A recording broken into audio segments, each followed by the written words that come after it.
Hi everyone, good morning সবাইকে। তো চলো আজ একটু স্পেশাল কিছু বানানো যাক। তো স্পেশাল পার্সনের জন্য না এমনিই ইচ্ছা হলো তাই। তো যাই হোক, চালটা ধুয়ে ভিজিয়ে দিলাম বন্ধুরা। তো আমি চা খেয়ে বেসিনে কটা রেখেছিলাম, বাট তার আগেই কাকিমা এসে দেখি বাসন মেজে চলে গেছে। তো ভাবলাম আমিই মেজে নিই, কারণ ফালতু পড়ে থাকবে। তো দেখো, আমি ঘুম থেকে উঠেই ভয়েস করছি, মানে গলা পুরো কী অবস্থা। তো যাই হোক, ভাতের জলটা বসিয়ে দিয়েছি, আর তার আগে সবজিটা কেটেই রেখেছিলাম।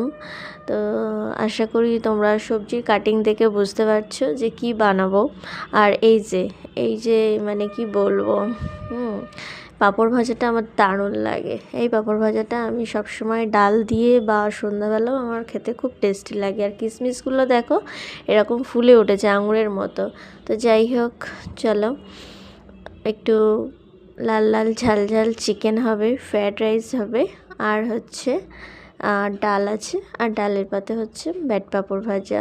তো তোমাদের কেমন লাগছে অবশ্যই কিন্তু কমেন্টে জানাতে ভুলো না বন্ধুরা। আমার ছোট্ট ছোট্ট মিনি ব্লগে তোমাদের অনেক স্বাগতম, অনেক শুভেচ্ছা, ভালোবাসা রইল। আর এরকম লাল লাল কষা কষা ঝাল ঝাল চিকেন আমার বরের তো ভীষণ ভীষণ ফেভারিট। ও তার সঙ্গে আমার দেওরও খায় অবশ্যই, মানে কি বলবো, ও একটু খেতে বেশি ভালোবাসে। তো রান্না বান্না চলছে দেখো। এই যে এদিকে ডাল সিদ্ধ বসিয়ে দিয়েছিলাম, ডাল, ফ্রায়েড রাইস আর হচ্ছে রেডি।